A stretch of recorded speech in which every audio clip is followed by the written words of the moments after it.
welcome back to another episode of the Variant Cast. We are just getting past good old Oscar season. I unfortunately came down with some bovid while attending the Oscars virtually last night. It was a wild event, a long event, and it took everything from me.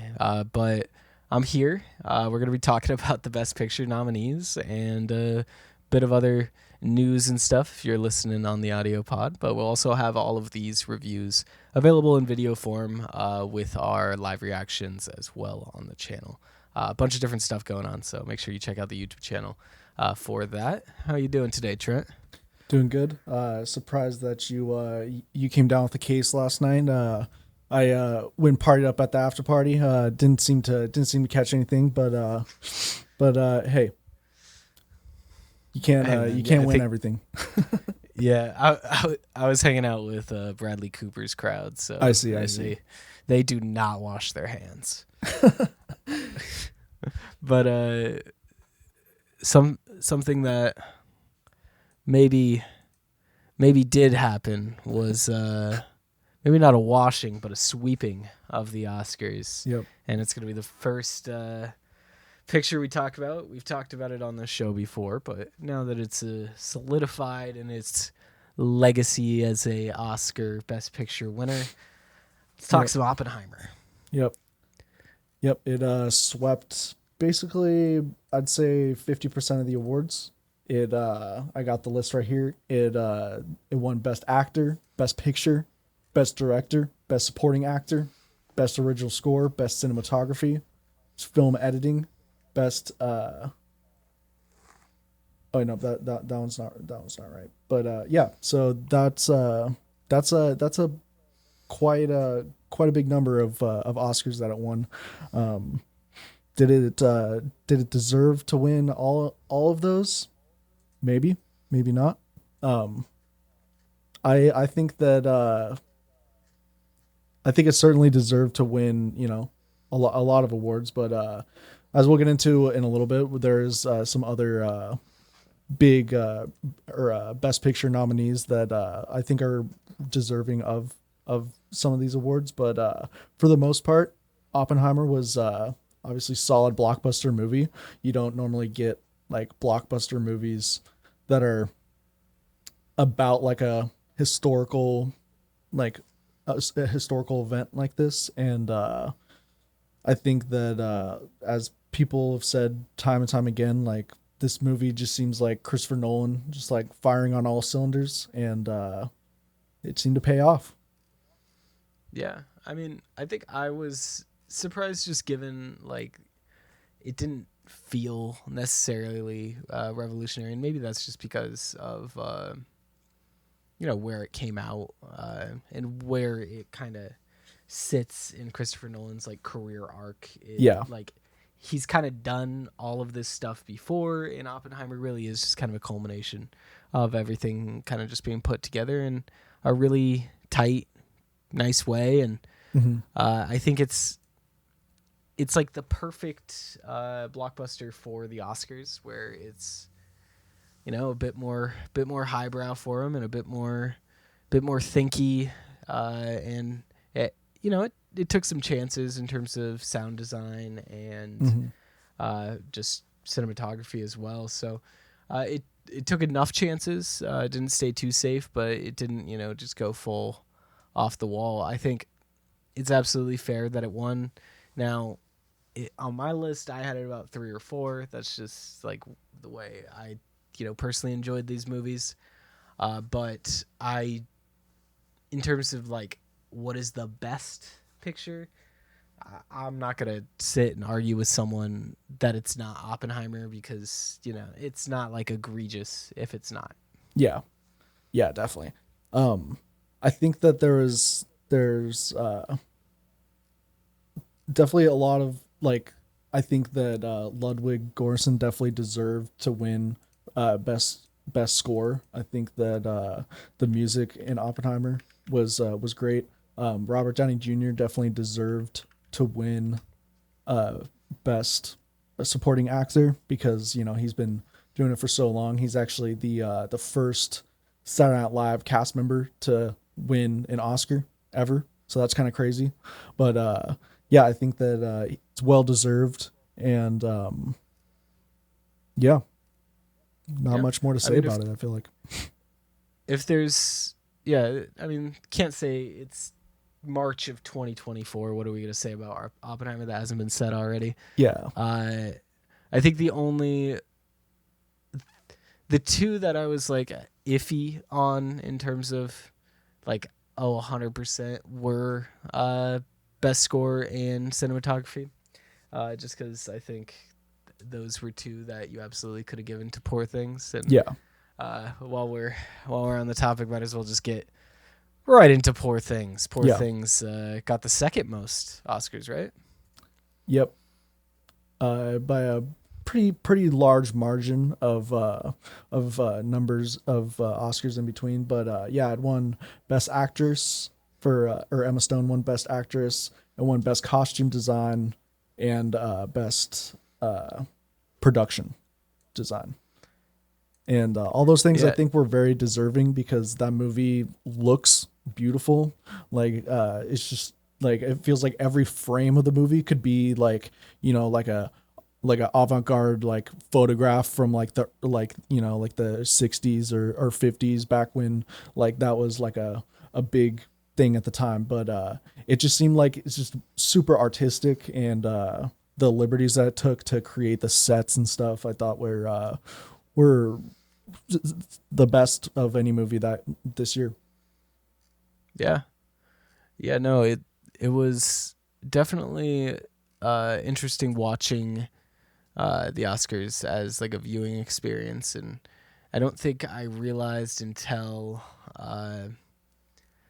pretty late into it that there were betting odds on these. Yeah. And the betting odds are generally pretty correct. So when I realized that, and I was looking through the categories that had yet to be announced, the one that I was like pretty bummed about was Best Actress, because Lily Gladstone was about a minus 250, which means, you know, fairly heavy favorite. Not crazy by any means. Like, for context, Oppenheimer was a minus 5,000 to win Best Picture. So the bigger that minus, the more likely it is.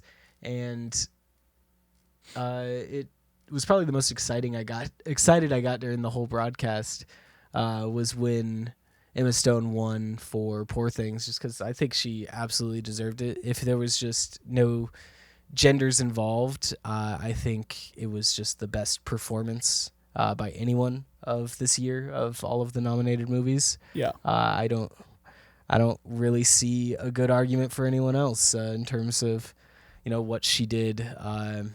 Starting out with the, you know, brain of a literal 2-year-old and being able to act that out, and it was really uncomfortable to start, and as you go through the movie, it becomes a lot less uncomfortable listening to her. But it's a natural progression that she absolutely nails. But also, obviously, props to the, you know, writing in that movie as well, because they definitely played a hand in that. But overall, just my favorite movie of the year. It is the most stylized movie of the year. It has an amazing Willem Dafoe performance, amazing performances just all around from the entire cast. There was obviously Ruffalo was nominated for supporting actor. He didn't get it. That went to RDJ, as we said earlier, but he absolutely could have won it. The range that he displayed, going through a literal mental spiral. Essentially, all of the characters from the first act of the movie to the second act of the movie to the third act of the movie are all like pretty much different characters, but it makes sense with the way it's written and paced. It's really a marvelous movie that I highly recommend you watch if you haven't already. Yeah, just everyone. Yeah, no bad performances in that. If the categories were like twice as big with the pool of people, I could easily see the dude who originally tried to marry Bella be in the supporting category as well. Like I think his name is Rami Youssef or something, and he's a great actor as well. Also, like the like the husband or the husband of Bella's mom. I don't know how that would work. Watch the movie. He is wild, but he also is a great performance. I don't know who that is, but like you're saying, literally every performance in it is, believable. Which when you have a world as seemingly goofy and unrealistic as this one, having so many believable performances really is a testament to the director. Yeah. So big shout out to let's see if I can Yorgos. They said his name like a ton. I think his name's Lanthimos. Yorgos Lanthimos. Yeah, we'll go with that. Perfect. So yeah, good job to him. And I think he directed The Lighthouse, if I'm not mistaken. It's another like very artsy film with Willem Dafoe and Robert Pattinson. So or no, I'm thinking of Robert Eggers, but he did another movie that was very artsy like that. But yeah, so a movie that I feel like was a little bit a little bit less artsy was American Fiction, but that was it did win Best Adapted Screenplay, and I personally enjoyed that movie a lot. I thought it was really funny.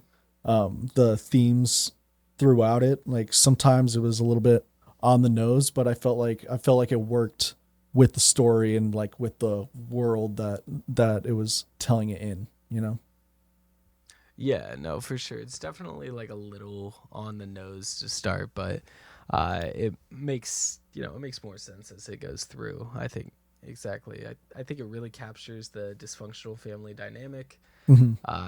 Nothing like my family personally, but I know families that are like this, and it's spot on. And just another movie that's made by the writing and the performances, and I think this is probably the closest to a traditional movie of all of the like nominated films. It's just under 2 hours. I think it's like an hour and 55 minutes. So it's a normal length movie. Yeah. And it's just kind of a, piece about an author that is really just trying to find out how to. It kind of reminds me of Dream Scenario in the sense of an author that people just don't care about until he has some weird thing happen. Yeah. That seems to be a trend in Hollywood right now, is authors feeling underappreciated if their work doesn't fit in with the current trends. And that's kind of what this movie explores. But it explores it in a way that's not super like pandering and woe is me. It's definitely in a like our hero in this movie is also kind of the villain at the same time. Yeah. So shout out Jeffrey Wright and his ridiculously full thin beard. One of the best beards. It's a beard that profounds me because you can't see any hair stick out, but it completely covers his face. Moving on to Anatomy of a Fall. So Anatomy of a Fall won best original screenplay, and that one was my vote for best picture, just because I watched Banshees of Inisherin last year. I'm pretty sure I'm gonna stay on the. I haven't fact checked that, but pretty sure Banshees of Inisherin won. But it felt very similar to that, and I overall enjoyed it. The story was very compelling. It was I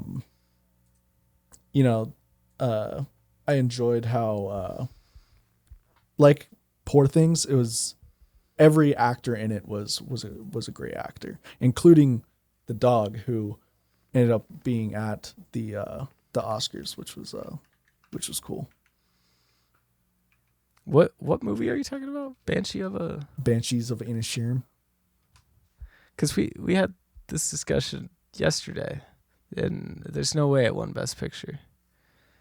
There's just no way. We could fact check this. We have the ability. Yeah, no, Everything Everywhere won best picture. Maybe it won 2023. Maybe it won best screenplay. That would track. It did not. Best original screenplay was also Everything Everywhere All at Once, Sweep. And best adapted was Women Talking.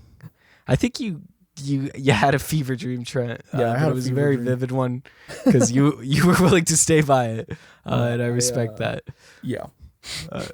Trent wants a recount on the 2022 Best Picture, and we will patiently await the Academy's decision. But Anatomy of a Fall is a movie that is maybe the best movie on here, but it did not have the budget of these other movies. It did not have the press of these other movies. Yeah. And it still came in here and absolutely cleaned up what it could. Really impressive performances. It's feeling redundant saying that at this point about these Best Pictures, but I think this is really such a solid group of Best Picture nominees, and Anatomy of a Fall is just kind of another one of those. I'm really excited to see this same production with a bit more money, which I assume they'll get after what they did here. So I highly recommend people watch it if they enjoy like courtroom dramas, because it is up there with the best of them. Yeah, and it's not fully in Swedish or whatever. It's like, like 50% in English, which I feel like, might break down the barrier of like entry to some people trying to, that don't want to watch a movie that's full of subtitles. Like The Zone of Interest. Yeah.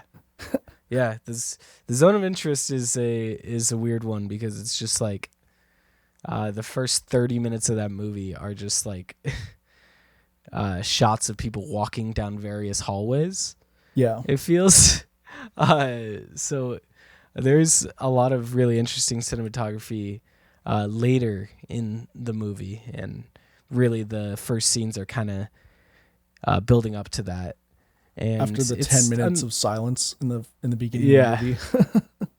Yeah, I was confused at first, because I don't know anything about the movie coming in. I just knew it was an A24 film called Zone of Interest, and when I hear a title like Zone of Interest, I'm thinking it's like Aliens or something, but no, it's about Nazi Germany, about the horrors of just just dehumanization is the big term that is used and thrown around in theme of this movie, and it's definitely interesting. It's something that hasn't been explored a ton before, even though I know I definitely complained about just the amount of World War II era movies in this just nomination. Just looking at it here, like if you talk the movies that are based in the early 1900s, you have Maestro, Killers of the Flower Moon, Zone of Interest, and Oppenheimer were all based between 1910 and 1945. So it's like it's a little overplayed at this point, in my opinion. I'm a little done with World War II. Let me get a little Vietnam War again. Let me get a little screw it. Let's go back to the Revolutionary War. I feel like we never really talk about the Civil War, honestly. It's other than like if it's a Civil War movie, it's always about slavery. There's other things that happened in the Civil War, but no, we gotta talk about World War II.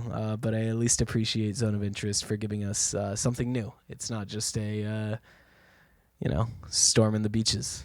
Yeah, very well designed sound and cinematography. I'm surprised it didn't get a nod for cinematography too. Absolutely. I think I probably would have given it to Zone of Interest over Oppenheimer, so I was definitely surprised Oppenheimer won in that aspect. But I guess they're like, we already gave the international crew too many nods. We did our due diligence. This was the first time there was multiple international films nominated for Best Picture, and I imagine that's just gonna increase as the years go on. Yeah. Next is the Holdovers.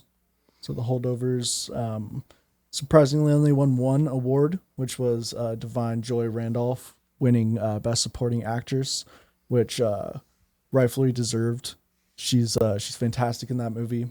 I wish Paul Giamatti would have won, but good to see Cillian Murphy have his moment. But yeah, just another just very well acted movie with a very solid story that is like a very original. It seems like it's a very original feel good story that is going to be worked into my Christmas movie hall rotation. Yeah, I won't say famously because I don't know if anyone watches this, but for the people that are watching our reactions to I'm Just Ken, I do not like watching Christmas stuff. Not even normally around Christmas, and definitely not in March. That's generally a no-no for me. But I gave this a chance, and I don't regret it in the slightest. It is absolutely that kind of movie, and kind of made me feel good, little holiday vibes when you wouldn't really expect it to, because it's kind of a downer of a movie. Mm-hmm. But for every two downs, there's an up, and that one up feels so earned because of the two downs that you go through. And I just found myself rooting for the character. He distractingly looked like one of my friends. I'm curious if Trent knows the friend that I'm talking about. Yeah, I know. I was distracting me the whole time too. I was like, he looks so much like him. But then overall, like as a movie, it is super well paced, and I will definitely watch it again around the holidays just to kind of get that same feeling again. It's kind of like a father-son story without a father and a son. Yeah. And that's really the theme throughout it, and that's pretty cool. Yeah. What else we got? We haven't talked about Killers of the Flower Moon yet. Yep. But I guess the Oscars didn't talk about Killers of the Flower Moon either. Yeah. So I think I read that this is like the 10th time or something, or maybe it was like the 5th time that Martin Scorsese's gone like 0 for 13 at the Oscars for noms. So they respect him enough to always nominate him. Yeah. But they don't like him enough to ever give him anything. No. Which is, looking through the awards, I don't know what award I'd feel confident in saying it deserved. Yeah. Really, probably the closest one would be Lily Gladstone. Yeah. Because she absolutely deserved Best Actress. I just think it was a tough year. Mm-hmm. A tough year going up against Emma Stone with Poor Things. And it just unfortunately didn't come to fruition, but it's also a long movie, and I'm okay not rewarding movies for being 3.5 hours, because I don't need any more of that. Unless you have a 3.5 hour story to tell that's like an epic. I don't think I need a Western murder mystery to last. And it's not even a murder mystery. You know who did it the whole time. A Western crime thriller, something like that, lasts 3.5 hours when you know at the end of the day what's going to happen. That's kind of at least how I felt about 2 hours into the movie. The writing kind of starts being shown on the wall, and then I felt like I was just sitting there for an hour waiting for the conclusion to come, and then the conclusion comes, and it's exactly what you kind of expect the realistic outcome would be. And then he gets Martin Scorsese in a play. Yeah, that's it. Yeah. I was like weirdly hoping that like I don't know, something was gonna happen that was gonna be like a big twist, but then I realized it's not an M. Night Shyamalan movie and it's actually based on a true story, so that was never gonna happen. Yeah. So it's. I'll be honest, it's probably not a movie I'll ever watch again in my life. It's just too long, and I don't get enough from it. But it's a good movie. Like it's very well made movie. It's at the same time. So Yeah. I think it's a top. I think it's a top. It's a top 3 Scorsese for me. Um, yeah, I went back and was watching a few Martin Scorsese's movies, and I don't know, even though it is long, his movies usually are pretty long, and yeah, I really enjoyed it. Not much else that I haven't said already, but yeah. yeah. I mean, yeah. There's a lot of interesting elements. It makes me want to play Red Dead when I watch it. So shout out Red Dead 2. Shout out Arthur. And shout out Barbie, because Barbie brought it in the box office. Maybe brought it a little less come award season, but I think that definitely plays into the old people aspect of the Academy. It's very apparent that Barbie wasn't going to win anything over Oppenheimer at a certain point. Yeah. And I don't think that's necessarily fair. I think they definitely dock movies for the type of movie that it is. And I don't think that's fair. Like I don't think, a serious war drama needs to win every time. Obviously, Everything Everywhere won the year before, so I was thinking maybe there was a chance Poor Things would win this year, because those two movies feel similar vein of just like experimental and but I think Barbie didn't get enough love come award season, but at the same time, like, I don't know what awards I would give. So overall, I love Barbie. I think Barbie, out of all of these movies, is going to be the most culturally impactful movie in 20 years. Barbie will probably be something that mothers and grandmothers are showing their kids and just everyone. It's going to be just one of those movies that everyone sees growing up. Yeah. And that's cool. Shout out Barbie. Yeah. Who would have thought? I think it was probably a very close second for production design and costume design, because I feel like both of those could have easily been awarded to Barbie as well.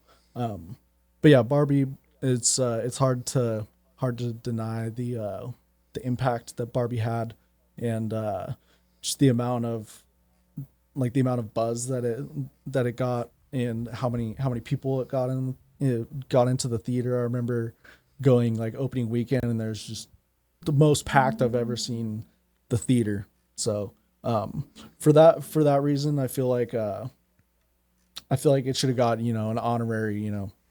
You brought back the movies. The movies are back because of you. Also, like, it is not to be discounted. Like, Barbie definitely helped Oppenheimer more than Oppenheimer helped Barbie, and the whole Barbenheimer experience. Definitely.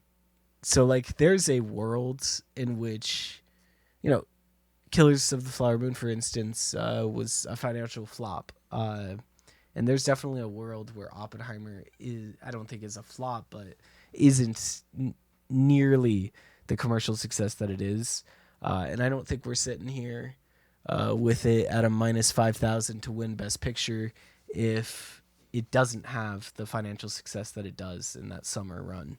Yeah. So partly because of Barbie, Oppenheimer is in the position that it's in. So, you got to give him some props for that at least.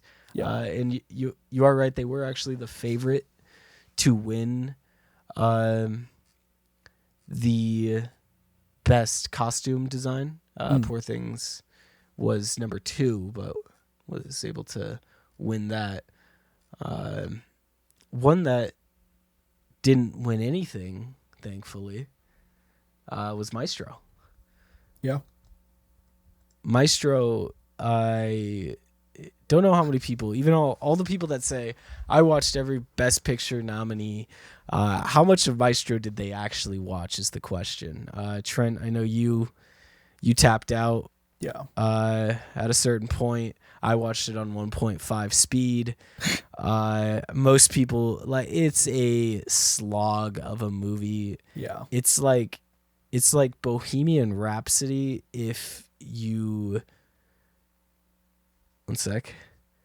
Give me a sec. It's like Bohemian Rhapsody if you have depression. That's the best way I could explain it. That's not at all a good way of explaining it, but it's a terrible movie. It's Oscar bait. It's everything everyone's saying it is. There's these movies that come out that everyone jumps on a hate train for, and it's like, okay, it's not that bad. But when you get nominated for like Best Picture, you're going to be under a microscope, and it did not deserve to be here. And I don't know how it got here. I don't know who Bradley Cooper put his prosthetic nose in that he was able to get this nomination. But luckily he didn't win anything. It was only the favorite to win one. It was the favorite coming in to win Best Makeup and Hairstyling at a -165. But luckily Poor Things took that. So there was no Maestro sweep. Oh yeah. Should have got rid of Maestro, put in Iron Claw, because Iron Claw definitely should have been nominated for Best Picture, and Zac Efron should have been nominated for Best Actor instead of Bradley Cooper, because we'll probably talk about it next week, but his performance in that just the most emotional performance I think I've seen in the last year of movies. And yeah, I can't wait for you to watch it, Ty. Yeah, I'm really excited. It was one of my probably the most excited I've been for a movie coming out. I haven't gotten around to it just because yeah, stuff's hard. But I Googled why is Iron Claw not nominated for an Oscar. A article from Vulture.com comes up, says the lack of one clear standout performance likely kept it out of acting races. What? That's wild. Yeah, nah. That's a definition of a snub right there. Yeah, no, I think they already cashed Bradley Cooper's check. Yeah. And they just weren't able to do anything with that. So Maestro, it's, like I said, it's been documented how terrible this movie is. Doesn't talk like the guy, doesn't do anything like the guy. He composes kind of like the guy, but everyone kind of composes the same. I don't care that he learned how to compose for the movie. Took him 4 years, Ty. Took him 4 years to learn how to do that. I don't care. I probably would have looked the same if he would have showed up like a week before and like tried to learn. You could have got a body double. Like Bradley Cooper's doesn't have this unique build. You can just get any white guy that already knows how to compose and save yourself 4 years of your life, dude. Like I don't. I doubt. It feels like everything about like that movie that came out about like how he transformed himself into the character was just the most like Oscar fluff. Like, yeah, oh, get hyped. He's doing all this extra stuff to really make it real. But yeah, nah. What pushes it over the line for me is when actors start embodying the roles so much that they then start like talking to the family, like they start talking to like the family members of the people who they played, and the family members are like, it feels like I'm just talking straight to him, and it's just like that always just feels so like it's just so like fake to me, and like it always just seems like that's just like the peak of Oscar bait right there. Especially when you know those families are getting paid because they sold the story. It's like it just comes off so yucky and exploitative of like someone that isn't here anymore. Yeah.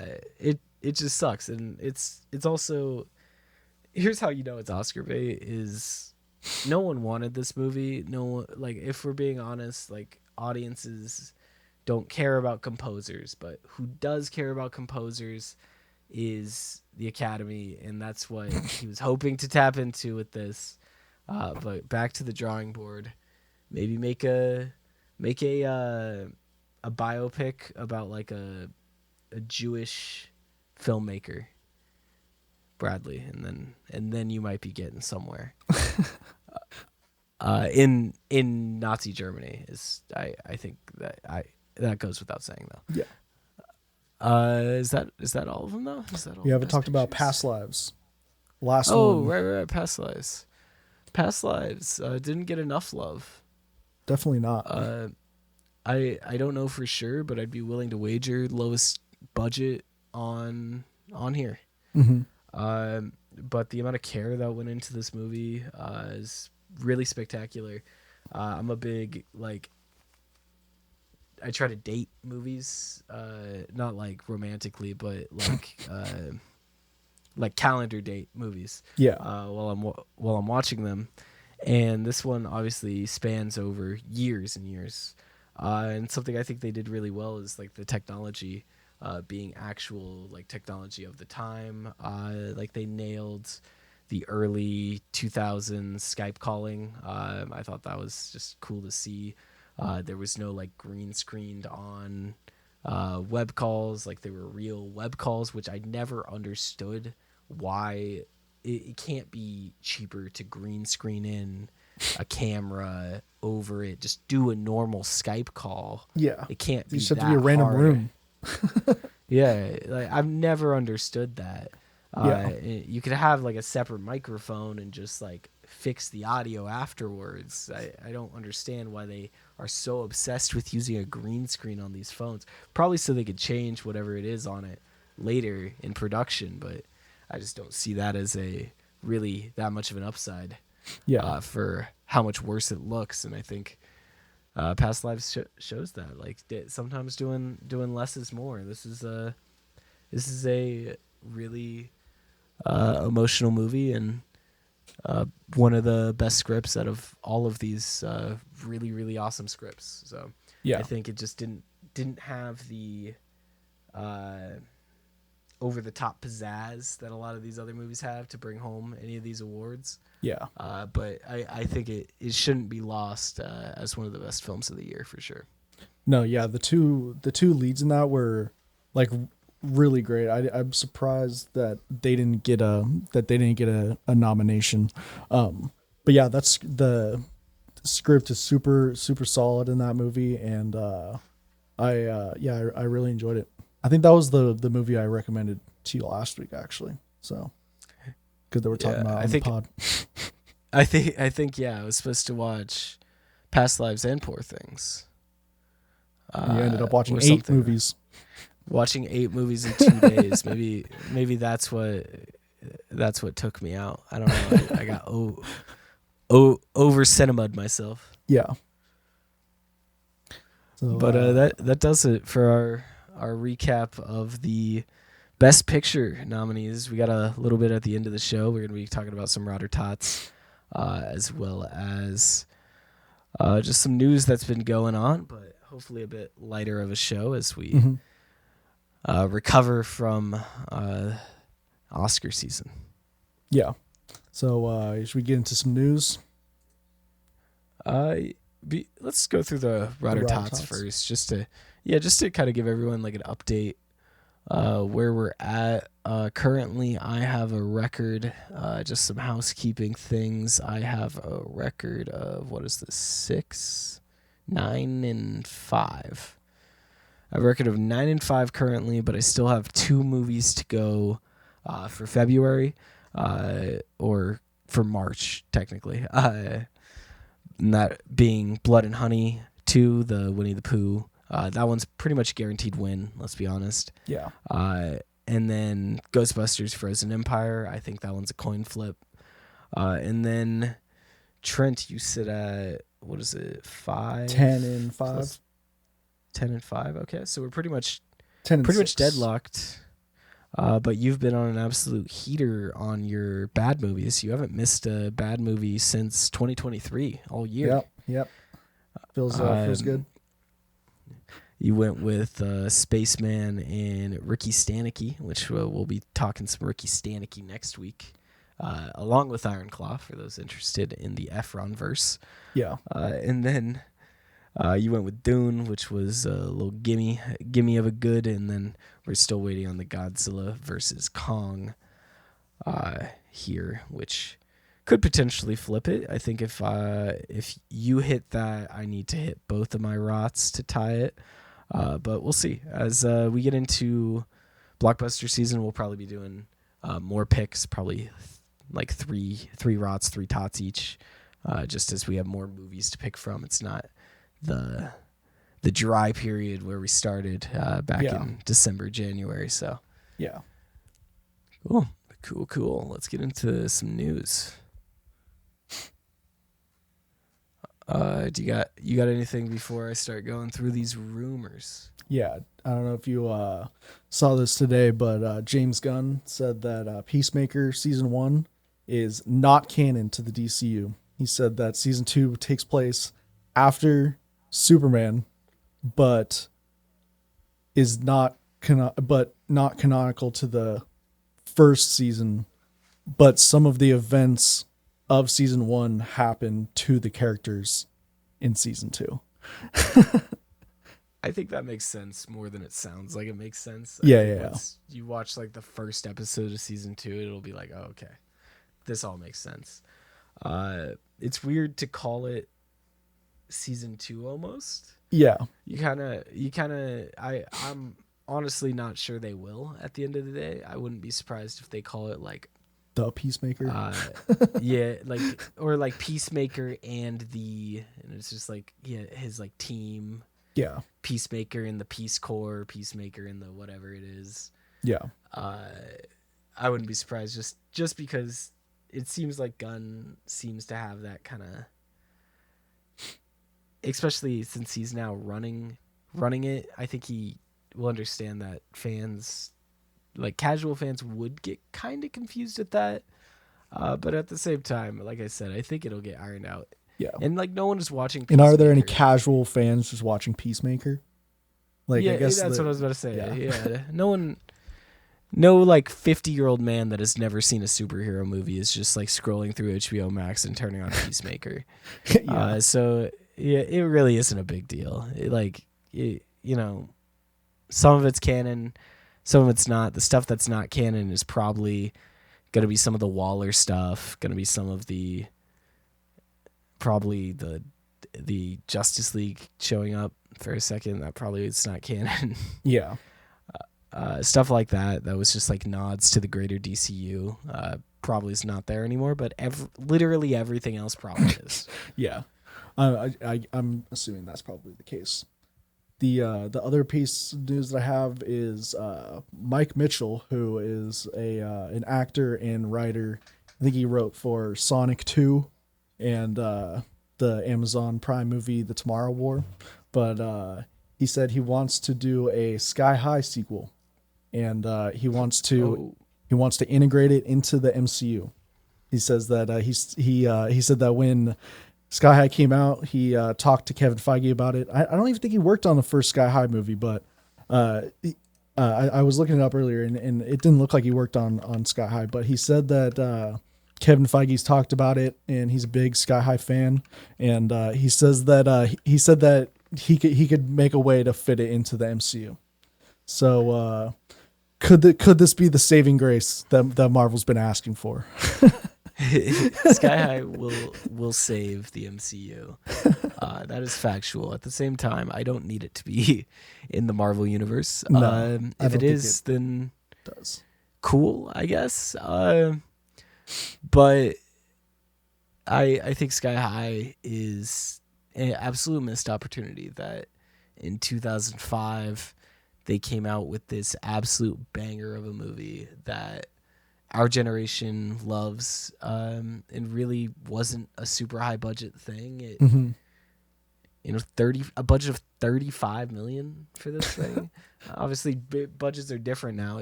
But like, come on, for how this movie looks, at least from what I remember, it looks pretty good for that. And the cast is pretty amazing too.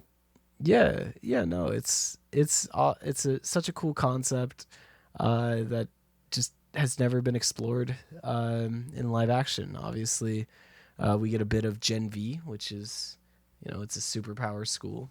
And then there's like animes that I think it's called My Hero Academia. I'm not an anime guy, but I know that's like a superhero school type thing. Yeah. The concept is nothing new, but the way Sky High did it had its own charm, and it's kind of silly that it's just out of all of the IPs that Disney has remade at this point, that they haven't touched Sky High. And we went through the superhero boom, and now it's over, and it feels like they kind of missed their opportunity, but maybe not. Yeah, I definitely feel like that too. It's a great movie. It deserves a sequel, a Disney Plus series or something. For sure. Is that, you got any more news? So the last piece of news that I have was it's not really a piece of news, but Zack Snyder went on Joe Rogan, and so you know that there's some great content in there. He was wearing the most raggedy shirt that he could find in his closet. It had so many holes on it that I couldn't count them. But so I obviously didn't listen to all of it, but just dropping in through a few parts in the episode. There was one part where he was talking, and he's like, yeah, Batman fans always are like upset at me because they're like Batman doesn't kill. Batman's not a character that kills people. And he's like, do you know what that makes me want to do? Make a movie where Batman kills people. He's like, I don't understand why. He just wants to be different. And then Joe Rogan goes, and he's like, I wish there would be a Batman character where he's just like not a normal guy, but he's like an actual bat, like that'd be sick. And then Zack Snyder is like, oh, he's like, I actually, thought about doing that, or like whatever. And it was just a load of garbage, Yeah. And then they went they talked about Joe the Snyder Rogan cult the a little bit. keys. Yeah, they talked about the Snyder cult a little bit, and talked about like how he's just has like basically an army of people that will do whatever he wants at a drop of a hat. Not necessarily like they didn't say it like that, but that's how I see it. But yeah, it was just a very wild guest to be on Joe Rogan, I felt like. Yeah, I mean, it's also pretty on brand. I think there's some pretty large crossover. Definitely a between crossover. All the comments were just like, 300's the best movie ever. Love Batman versus Superman. Like the Venn diagram of people that are Joe Rogan fans and people that their favorite movie is 300. It's just a circle. Yeah. There's no in between there. Yeah. I guess that gives some context as to why I've been seeing so many random like Zack Snyder things. Because he also said that Rebel Moon was bigger than Barbie. Oh yeah, that was the other thing. He was like, and his justification was, he was like, well, if you take the number of streams on Netflix, like typically people watch Netflix in their household of 2 or 3 people, so you gotta multiply that number. You gotta, but I think he's not accounting for the fact that most Snyder Bros I think are watching it alone. I don't know how many watch parties the Snyder Bros are having. If they're even watching it, they just put it on repeat and then just leave it running in their house 24/7. That is so real. I remember. I know. I do.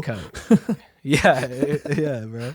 There's a reason I have 3 monitors. Like I got a Rebel Moon, Snyder pair Cut, of specs. and then, yeah, easy. So going through some of the rumors and the leaks that the streets are talking about, which honestly ends up not being like leaks ever. It's just kind of news that is either smaller or from a less reliable source than you would normally get. But yeah, Jason Blum wants to direct a Oh no, Jason Blum wants James Wan to direct his Friday the 13th remake. So, big shouts there. The Coyote, like the Wile E. Coyote movie that was canceled by Warner Bros. Had the script leaked. People have read it. They are really bummed because it's like the first real like Looney Tunes project that is actually in the vein of Looney Tunes. So all the loony heads, the Looney Toonies, they are upset about it, which I definitely understand. As if you're a big Looney Tunes fans, you're starving. You're absolutely starving for content, and this was teased for the longest time, and then it gets just pulled away from you, and now you just get to read this script that you it seems like most of them love, which I think pours more salt on the wound. If it was a bad script, I think it would have been easier for people to be like, bye. I think that this movie is going to have more like lost media following, because I don't know if you're in the lost media world at all. I'm not really, but I find it interesting, like, as these things are searched for and eventually found. I don't think necessarily Batgirl has the same kind of like want behind it. Like, obviously people would want to see Batgirl, but people aren't dying to see Batgirl. There's probably like 4,000 to 5,000 people that are dying to see this movie and are gonna work for the next 5 years to try to see this movie. And I hope they get to see it, just like the dying man got to see Dune 2 a month before release, as they flew a laptop out to him with Dune 2 on it. You're gonna say they flew him out. They flew him out to the... No, he unfortunately could not leave the hospital as he was dying. I see. He passed away a couple days before the film, but luckily they got the laptop to him a month before release. So I am curious if it was the final cut. I assume, just because Dune kind of comes off as one of those movies that they probably had done like 2 or 3 months before release. Yeah. But that's dope. I think that's we were on the topic of like John Cena showing up naked, talking about Make-A-Wish. People that are terminally ill, I feel like they should be able to watch whatever movie is coming out, and we should honor that. Like, if I was dying and I wanted to see Ghostbusters Frozen Empire, like I want someone to fly out Ghostbusters Frozen Empire, Paul Rudd to come laptop. and hand me the laptop himself. Yeah, simply. Kirsten Dunst was asked if she'd ever do a comic book movie again. She said yeah, because I got paid a lot of money. I have 2 children, and I support my mother. It's a fair answer. And that is going to be relevant here in a second. George Miller, not this second, in a few more seconds. George Miller says Mad Max is lurking in the background of Furiosa. Quote, I won't give away too much about that. So big headline. Be looking in the background. Christopher Nolan is estimated to have earned $72 million from Oppenheimer. Would be the biggest sum ever paid to a director. And I would say he deserves more, because I think Christopher Nolan's one of the few directors that it does not matter what he makes. He has that type of following, and he has earned that type of reputation. It is probably the best reputation of any director right now. Better than Scorsese, better than Tarantino. Like, it is Christopher Nolan on the top of the mountain right now. So anytime he wants to make a movie, you better be backing up that Brinks truck for sure. Yeah. Karen Gillan says she's interested in playing Poison Ivy in James Gunn's MCU. She also wants to portray the relationship between Ivy and Harley in live action, which is definitely an interesting headline. I don't know what the question that prompted this, if she was asked like, hey, who would you want to play if James Gunn like asked you to be in the DCU? That's how I'm guessing. And she went with Poison Ivy, which I could definitely see. And yeah, that'd be cool. I'd like a Harley movie, honestly. Yeah. I'm curious if they keep Margot Robbie. I don't think, have they announced that for... I think that, I mean, she was in his Suicide Squad movie, so I'm guessing that they would probably keep her too. And she's just, I mean, she's Margot Robbie. I feel like you got to keep her as Harley. Yeah, she's kind of like the biggest star in the DC universe at this point. Yeah. Like no one, when you think of, like, it's Peacemaker and it's Harley Quinn, that's all that's left of the DCU in terms of actors that have just moved on from the project. So yeah, they should keep her. That's especially now as she's Barbie. She's a superstar. I'm pretty sure she's been a big advocate of wanting a Poison Ivy relationship in a Harley Quinn movie as well. Okay. So let's make it happen. Quinn and Ivy movie. Then we got a bunch of Sony dump, which means Sony is in the pits, just fighting for their life right now. I don't know what it's like at Sony HQ, but it's gotta be just like, you know, that scene in SpongeBob where he's like inside his head and like the entire thing's burning down. That's how I imagine it when I get 3 like Sony headlines in a row. Yeah. I'm just like, oh, they're down bad over there. Yeah. Sony is angry with Dakota Johnson for not taking any responsibility for Madam Web flopping, and also mocking the fact that it flopped. What? I don't think seems like Dakota Johnson problem. Yeah, I don't think Dakota Johnson is the reason Madam Web flopped. But you know, to each your own. But I think you're seeing, and there's another headline here in a second about them. They make these promises and basically allude to these people that they're in the MCU, and they sell them, I'm guessing, on a lower wage because of that. Like, hey, this is a franchise opportunity that you're getting here. Yeah. And then they also misrepresent the movie. They basically false advertised what Madam Web was supposed to be. And like, luckily it was such bad false advertising, no one fell for it, but like they showed as much like superhero suits in the trailer as there were in the movie. Yeah. Like, that's crazy for a superhero movie. And yeah, Dakota Johnson's definitely not at fault, but go crazy. Sam Raimi said there's a chance of Spider-Man 4 happening. Quote, simply because he has the same desire as we do, to kind of, I guess, see the story through. So I'm curious if the Kirsten Dunst kind of interview is related to that at all. I would like to see Spider-Man 4. I would like to see it in a way that there is a time jump. Yeah, I'd just like to see Spider-Man 4. I don't even care. Sony, like, just make Spider-Man 4. Like, I'll be fine.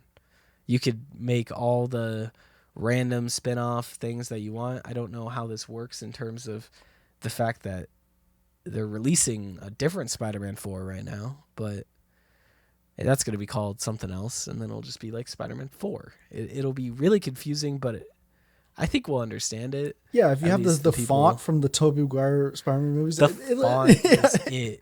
Yeah. You just have to have the 4 in the web, and then everyone will know, oh, Tobey Maguire's back. I would actually, like, the movie could be terrible, but if it had like that same like intro music and like the same kind of intro vibe where it recaps the previous movies and in like the title crawl thing, I'd be so in on it. Michael Keaton has no idea why he was in Morbius. Quote, even they couldn't quite explain it. Yeah. I saw that interview earlier today. He was just like, yeah, like, I showed up on the day, they told me my lines, but they couldn't even really explain to me like why I was there, what I was going to be doing after.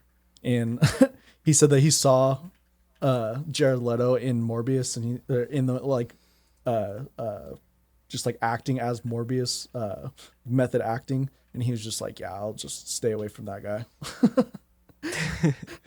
Yeah, no, good call on that one. And then the final thing that we got is Shang-Chi 2 is reportedly set to begin filming in 2025. The movie's plot is set to deal with time travel. I don't know if they're just time traveling to try to make it a cohesive universe, but if it's beginning filming in 2025, I would assume you're probably there. I can't imagine them. Maybe like a holiday 2026, which would put it at about 5 years from the first one, which is slightly better than Doctor Strange, which took 6 years to go from 1 to 2. That's true. Yeah. But also, Doctor Strange showed up in 2 movies, 3 movies between. Shang-Chi really showed up, had an origin story, and then disappeared for 5 years. It was lit. Which is wild because I know Simon Liu would be like down to do stuff. Yeah, like, he's probably just itching to get back out there. He probably would have shown up on like She-Hulk if they asked him. They probably didn't ask him. But that's all the news we got for today. The Bovid is slowly getting to me as we wind down here on the end of award season.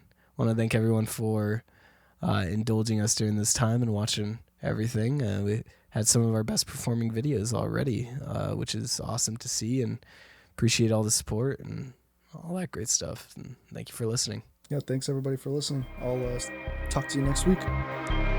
See you.